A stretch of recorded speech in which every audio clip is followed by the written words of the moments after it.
It is raining like cats and dogs out there. And I've got a couple pans here. I know there's a million seasoning pans videos out there. I'm gonna do something on the second pan that maybe you haven't ever seen before. This is a little bit different. Got this pan that I'm gonna do. The Garrett Gravity Trap pan.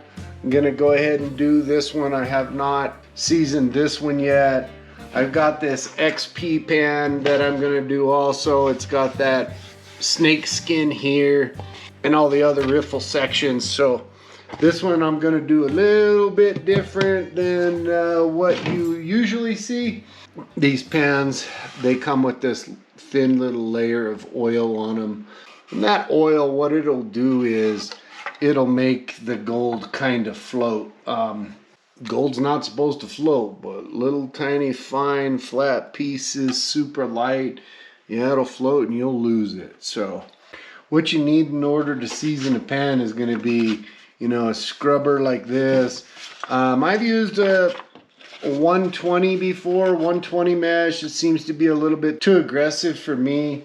Here's some 220 stuff too that's on a little sanding pad. I'm gonna see which one I like better. You know, this already feels more aggressive, this paper, than this sanding block, but they both say 220, so I don't know what's going on there. Of course, some soap. You want to get it pretty sudsy. So let me kind of scrub this down, guys, and I'll be back here in a sec.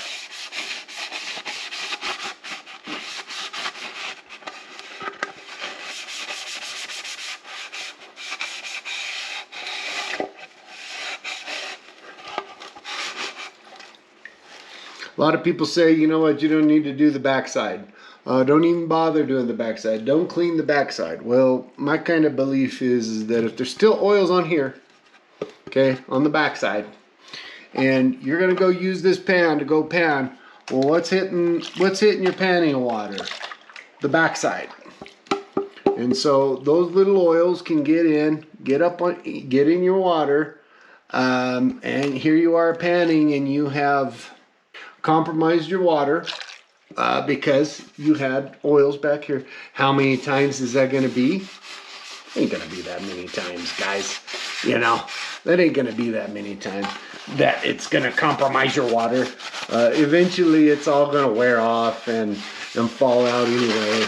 So, you know, there are some people out there that are really about seasoning. There's people out there that say, it ain't even. Just go grab some rocks and go throw a bunch of rocks in there and just clean it up like that. So, and I'll be honest with you, at the end of the day, and after you've used it a few times, it's gonna get all scratched up and dried out anyway. So, yeah, this is just for your first few times that you use it. You might have that problem. So, what I'm gonna do here is now, you know, you want to take some, I like 220. I don't know if that works or you guys think it's better to use something else, but you want to go through and just kind of scrape your pan like this. And I like to just go all the way around like this. Even the top and the sides, might as well. I'll throw it on a little fast forward, guys.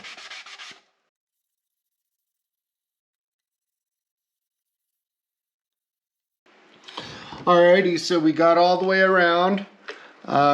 You can pretty much, you can't really see it a whole lot, but we kind of beat that up. If there was some oil in there, that sandpaper kind of got in there and kind of probably helped release it.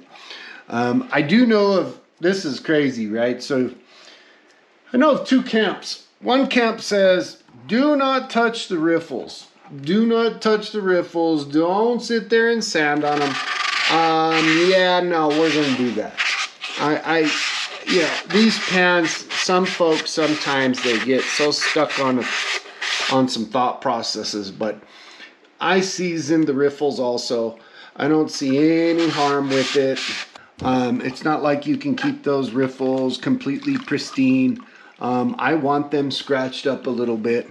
I like the pan to have some scratches and whatnot in there. Now, when it comes to the bottom of the pan, I'm gonna grab a piece of this over here.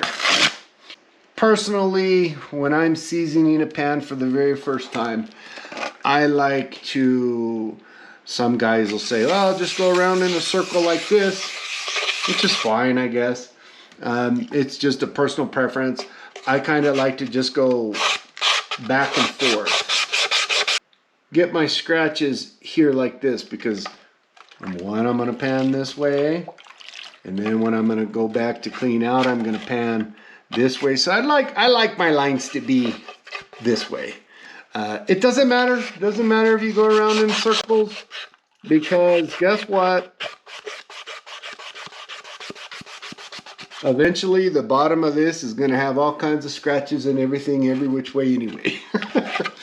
So I like to get down in that groove real good. Get some nice scratches in that shoulder right here. It's nice to have that all done up. And I can see some micro scratches in here now. When I rub my finger across it, it's not so slick like it was before. I can really feel some friction on my finger now. So that's kind of what you're looking at. You can feel over here I have done no scratching at all, and my finger just slides very easily across there. It's very slick. Over here, there is definitely some friction there. This pan here was given to me by Alex Lovato. Alex Lovato Adapts. It was a great present. I opened it up. I was like, oh my gosh, it's beautiful. So now everything feels pretty good on this one.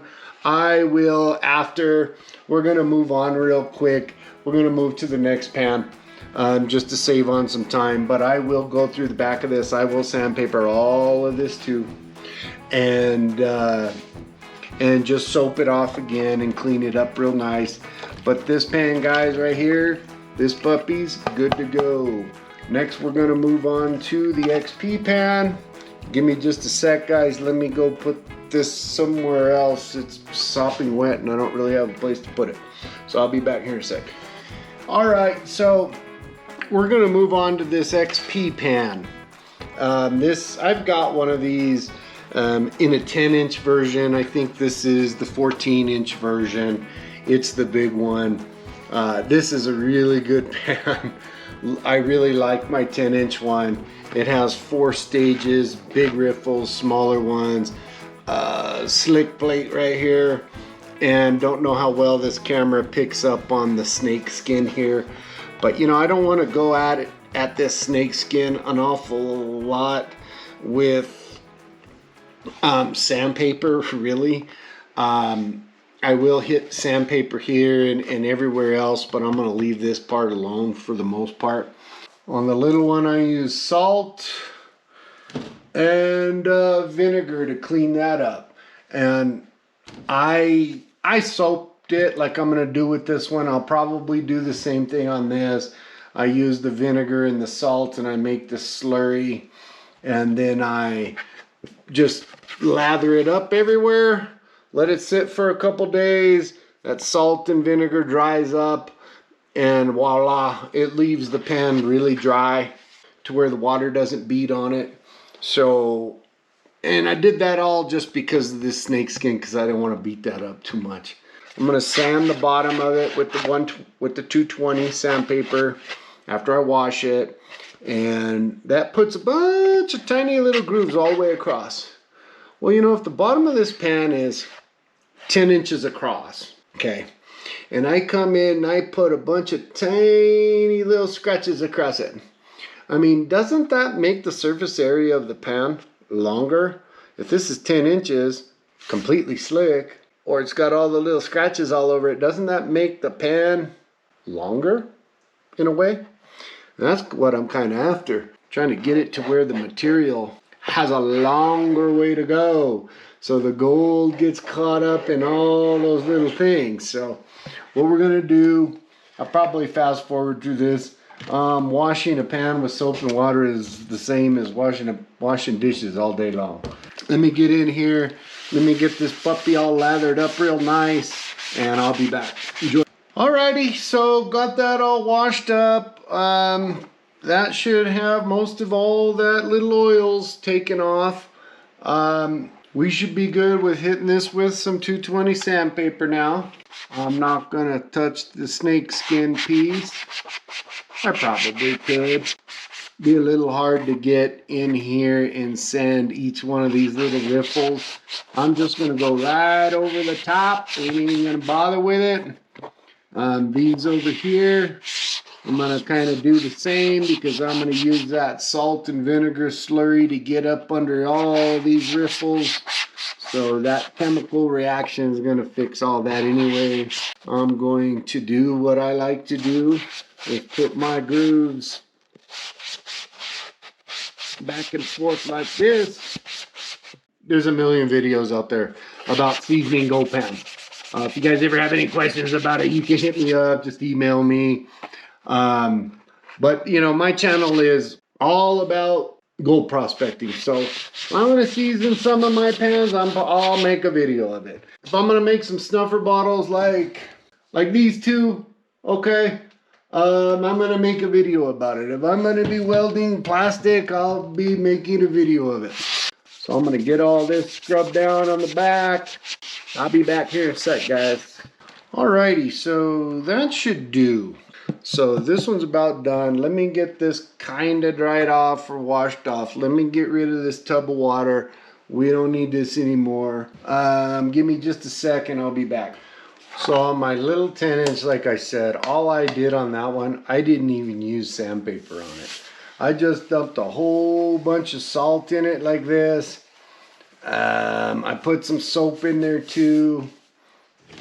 I used the salt. Okay, this was pretty abrasive, and believe it or not, this salt can actually get in here. It'll put some nice little faint scratches on there if you don't have some sand or whatever, but I used a whole bunch of salt like this. I keep a lot of salt around anyway. Here's the stinky part. Grab the vinegar. What I'm going to do here is I'm going to kind of make a slurry. Salt and vinegar. I don't remember the acid that they create. I think they create hydrochloric, I think. I'm not sure. I don't remember exactly. Really should be putting on some gloves. My hands are going to be stinking bad. And guys, I'm pretty confident that this pan is good to use right now. You know, you can scratch it up. You can take... This is just a little different way of doing it. It's a mild acid. It's not going to eat up the whole damn thing. It worked really good on the other pan. I have to say it came out real nice. And I just pack it all up under everything. And I'm in no big hurry to use this pan. Shoot, sometimes guys, I'll grab pans like my La Trappe pan. I filled it with water and I just let it sit outside for 2 months. That's how I seasoned that one. They just need to get weathered, right? They just got to get weathered up. Let that stuff work its magic. When this is all said and done, there ain't going to be no water that beads up on this thing. It's going to fall right off. It's a little different technique I have never seen. It's just something I've done at work and some other things with plastic. And then again, guys, so you can always do the old tried and true with your pan. Well, I don't know if you can see this pan or not. There are nice little scratches all over. It's starting to bead the water off the way it's supposed to do. That looks good. If you ever have some sand laying around, guys, you can just throw some sand in there and do the same damn thing. You can get in here with some sand and you can just go right back over it again. But Frankie 2.0, good to go. XP pan, 14-inch. I'm gonna let this stuff just sit here and eat it alive. Let that just eat all that extra chemical off. I'll just let this pan sit and dry. It'll turn into a hard crust. Then I'll just dump it under some water and just pan it and it'll come clean. So at the end, give me a couple days. I'll come back and I'll show you how this one came out. All right, guys, it's been a couple days. We got the pan here. It's all nice and crusty and dried out. Let me go take this over to the panning station. We'll get it all washed out and see how it came out.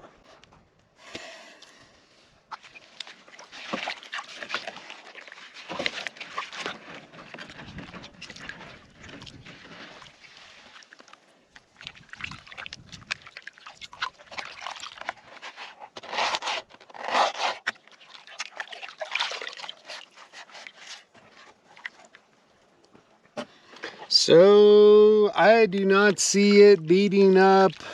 It's pretty much all dried up and everything is holding water good. So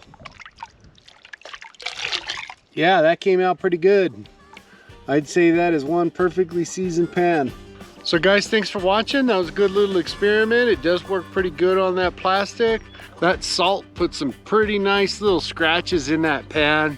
It ended up kind of being about the perfect amount of abrasion level that works pretty good for Goldpans. So guys, you guys take care. Thanks for watching. Appreciate the hell out of you guys. Hit that subscribe button if you would. And Goldpan and Suntan is out.